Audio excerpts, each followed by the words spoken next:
د افغانستان غږ رادیو ډیرو درنو او قدرمنو اوریدونکو زما جاوید احمد وفا سلامونه او نیکې هیلې ومنئ. قدرمنو اوریدونکو د افغانستان غږ رادیو له څپو څخه تاسو ته له یوې نوې خپرونې سره چې زموږ د ګران هیواد افغانستان د تاریخ په اړه د حاضر سوي یو ترڅو په هیواد کې د ننه او له هیواد څخه بهر افغانان په ځانګړې توګه بیا زموږ ځوان نسل د افغانستان له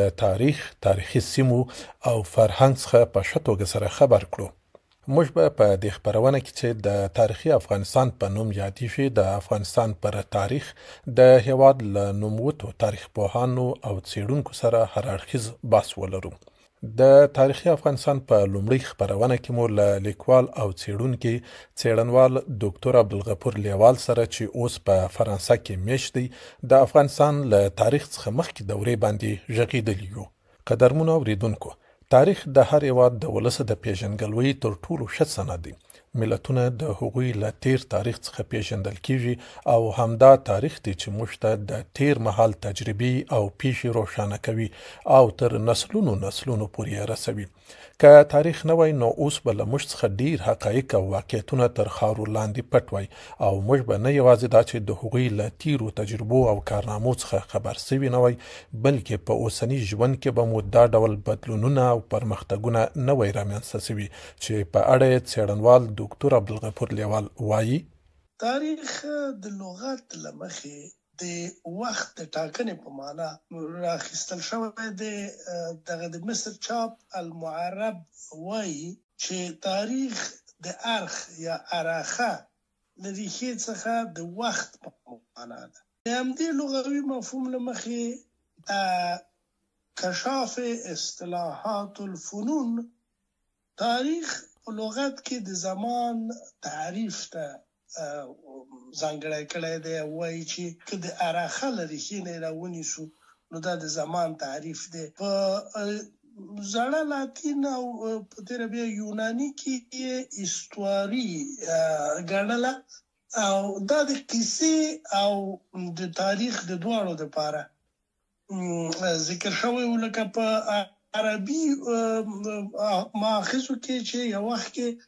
اخبار ورته ویلي، اخبار الانبیاء او اخبار الملل. دا په دې معنی چې د هغو ملتونو او انبیاء خبرونه چې خوا تیر شوي دي. د همدې نه د انګریزي ژبې هیستوري هم جوړه شوې ده. خو په تعریف کې د فیلسوفیک پلوه تاریخ په دوو معناو را پیژندل شوی دی. اول دا چې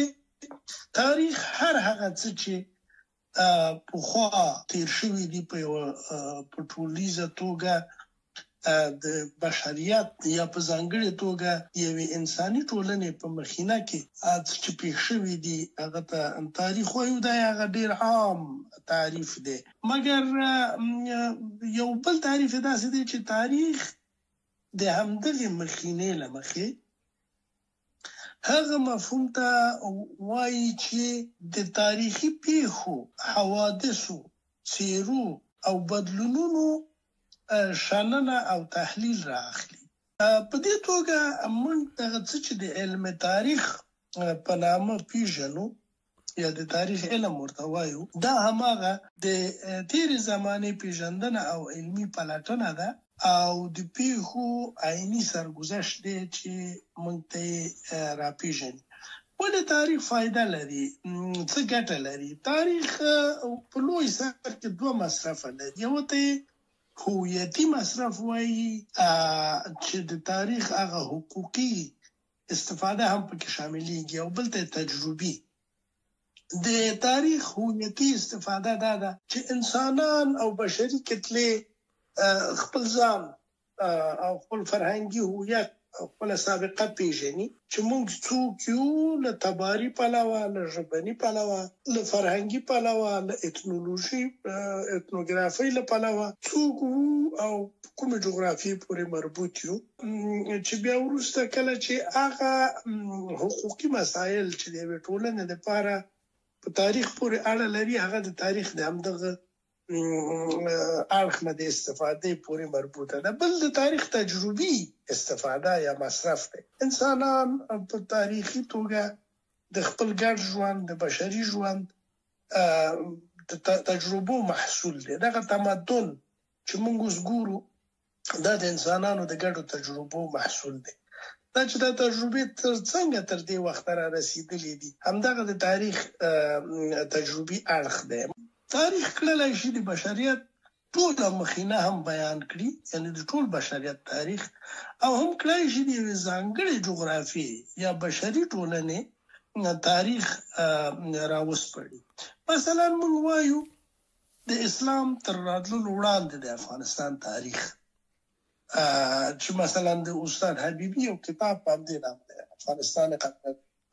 قبل از اسلام. یعنی په دې معنی چې دا په یو ټاکلې جغرافیه کې چې موږ د افغانستان په نامه نوموو یو ټاکلې زمانه ده تر اسلام راتلو پورې، یعنی زړه لرغونې دوره چې د همغې دورې پیښې او څرنګوالي ټاکي. په لرغوني یونان کې ارسطو لومړنی فیلسوف و چې د پیښو د لاملونو څېړنه د تاریخ اصلي بازه ګڼله او د تاریخي صنفونه هم رامنځته کړل. مثلا هغه یوه رساله ولیکله په نوم د ژویو تاریخ. د همدې دپاره وروسته بیا تاریخ یو څه څانګیز شو،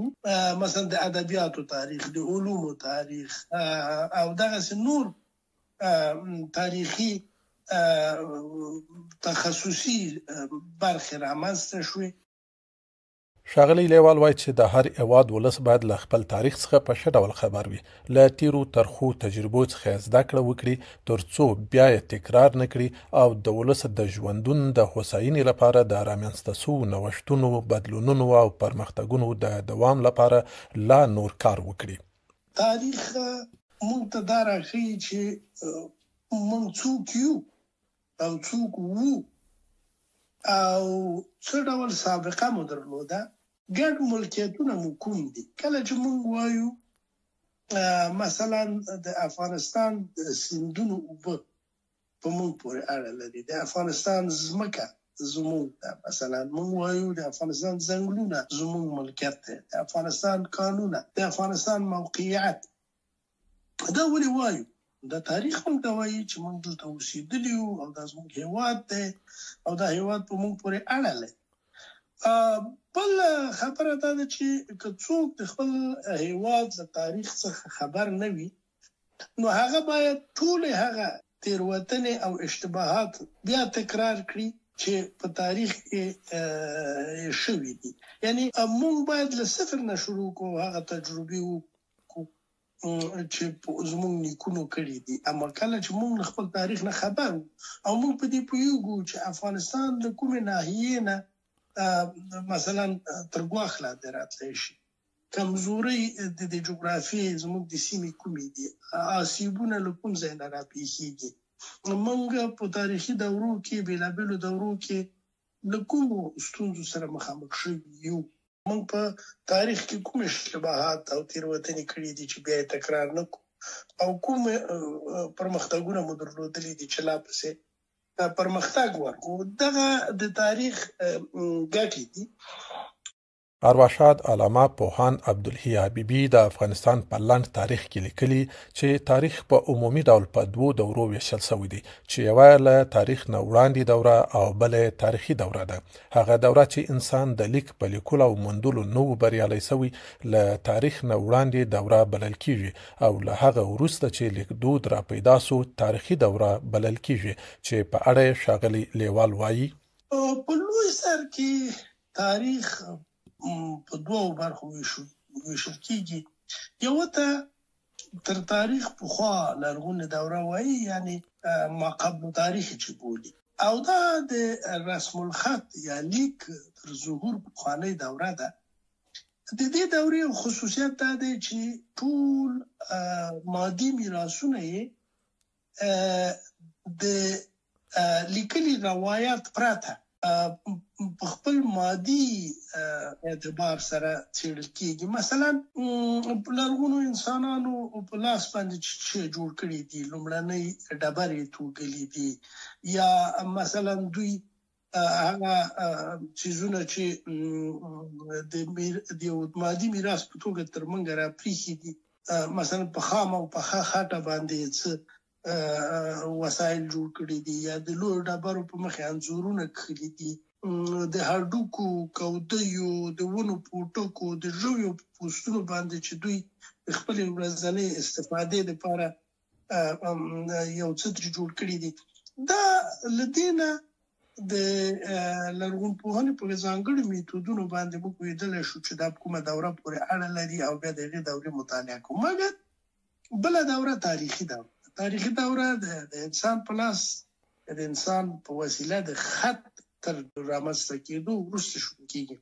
موږ ولې دې ته تاریخي دوره وایو تاریخي دوره د دې لپاره ده چې انسانانو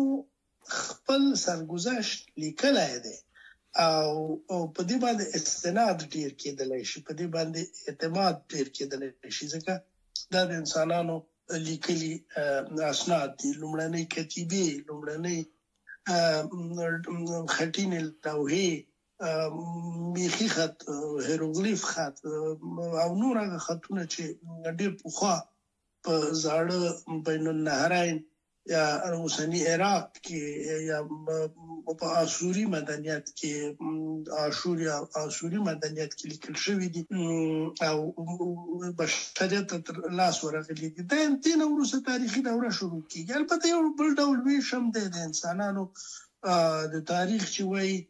انسانان اول په اسطوري دوره کې ژوند کوله او هغه پښتنو ته چې دوی ته پیدا کېده او د طبيعت نه ویره درلوده دوی خپل اساطیر ایجادول او غوته پرنا وړل او دا هغه وخت چې دوی د برېښنا تالند المر باران واوري مثلا سمندر زنګلونو د دې شانو لپاره بلابل خدای ګوټي ټاکل دي د اساطيري دوره وایي بل دوره فلسفیکه یا فلسفي دوره وایي او دا هغه دوره ده چې انسان پوښتنې مطرح کوي چې موږ څوک یو له کومه راغلي یو د نړۍ څه ده او د ژوند مفهوم څه دی هر کله چې دغه پوښتنو ته ځواب موندلی دی د طبیعت کې د مداخلې دې ته بیا موږ علمي دوره وایو د تاریخ علمي دوره هغه وخت پیلېږي چې انسان طبیعت د ځان په ګټه بدل کړی دی نو په مجموع کې دغه د تاریخ ویش دی خو وروستۍ خبره دا ده چې د لرغونې دورې یعنی د ما قبل تاریخ دورې توکي په لابراتوار کې څېړل کېږي تاسو په دې پوهېږئ چې د لرغونپوهنې بېلابېل میتودونه دي د کاربن 14 طریقه ده چې په وسیله د اشیاو لرغونتیا پیژندل کېږي اما وروسته له دې چې لیک رامنځته شوی بیا بشریت ډېر زیات خپله د انسانانو په لیکلو متونو باندې اتکا کوي د افغانستان شغ رادیو ګران اوریدونکو او د تاریخي افغانستان د خبرونې مینوالو زموږ نننۍ خبرونه چې د افغانستان تر تاریخ وړاندې دورې په اړه پای ته رسیږي ښه وخت د خدای پامان